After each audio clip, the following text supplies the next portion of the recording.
Probably one of my favorite featurettes or webisodes or whatever it is from episode 3's bonus DVD. A lot of things to take away from it, man. One of the main things is, well, it's not from here, but I can use my knowledge from the books and stuff to throw this in there. So Vader has to go through, well, Anakin has to go through this massive transition. Sure, he gets chopped up, sure, he burns up and all that stuff, but there's more to it than that. The guy is tortured beyond just his soul of losing his wife and betraying his friends and this and that. And, losing his wife to the idea that he could save her. Literally, that's the reason he lost her. And then, so there's so much more to it. There's the physicalities that a lot of people don't know, which Sidious designed specifically so that he would suffer. A lot of his suffering came from, of course, internal, but a lot of it came from external as well, such as his helmet had a million different needles that would just pinprick him and go into his head and connect to his nervous system. There was a long tube that went all the way down his trachea because he could only whisper.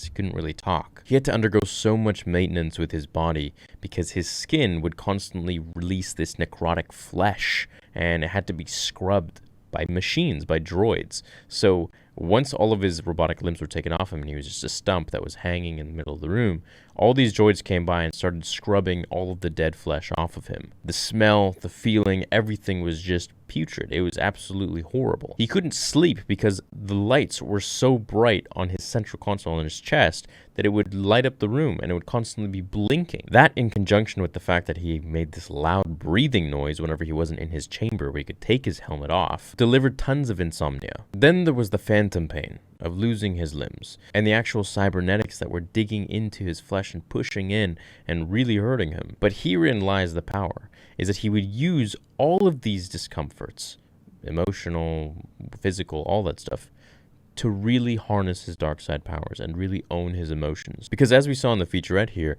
Anakin lost to Obi-Wan not because he was not capable or wasn't powerful enough or wasn't good enough with the lightsaber and the Force.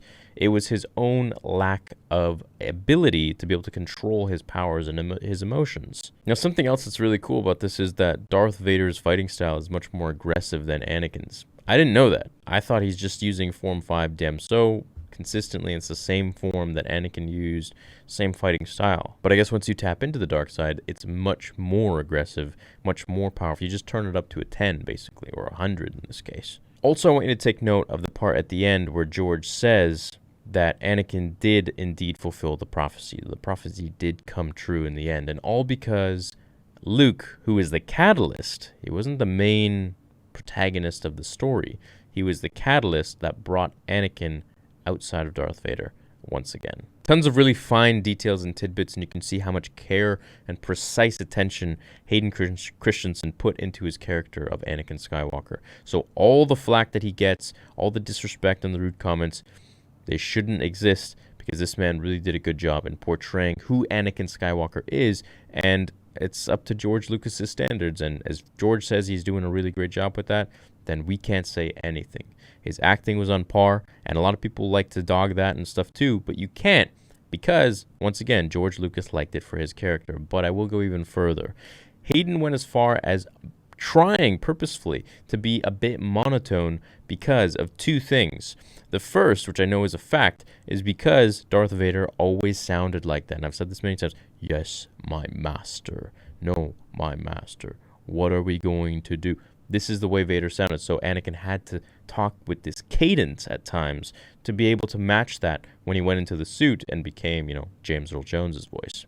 The second reason is a theory of my own.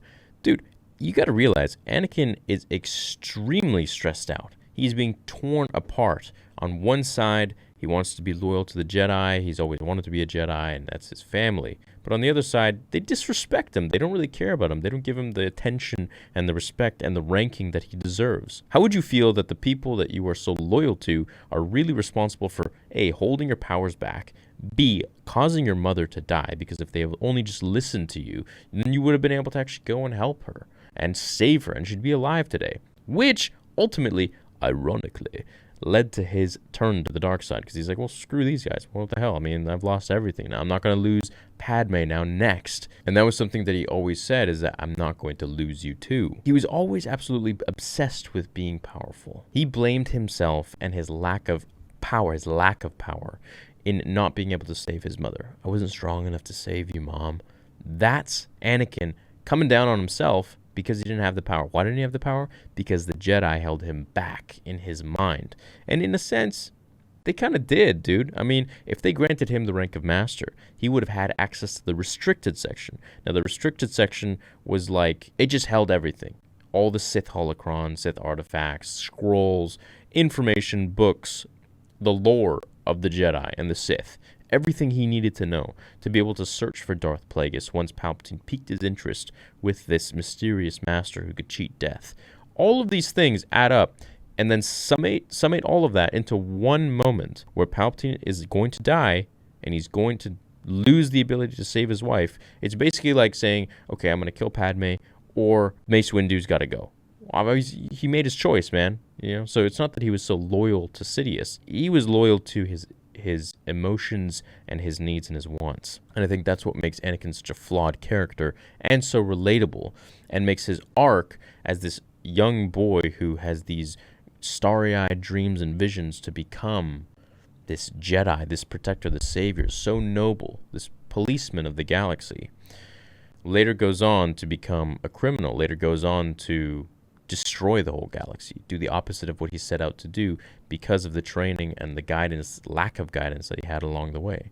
Now, George and Dave have said, well, I know Dave has said that if Qui-Gon had been there for Anakin, he would have been the father figure that Anakin really needed. And so that's the reason I think Hayden Christensen played Anakin so well. Why Anakin Skywalker is such an interesting character, and Darth Vader is such an interesting character. And this is a lot of the things, these are a lot of the reasons that people don't understand when it comes to Vader, and why I think he's such a dynamic and cool character, and so relatable, because he is flawed. And every single one of us, me, you, watching, everyone in the comments, we're all flawed humans. No one is born perfect. No one dies perfect. We're all messed up. We all got issues. And it's life's journey that really teaches us how to deal with these issues, and if we're going to deal with them, if we're going to face them, and we're going to make them better, if we're going to make ourselves better or not, or we're going to give in to the temptations of the dark side and follow down this path that Padme cannot follow. So anyways, that's what I wanted to say about Anakin. I think it's a really interesting featurette documentary, and I'll catch you guys in the next one, which will be Obi-Wan, and then Sidious, and then we'll go through the whole shebang. Catch you later.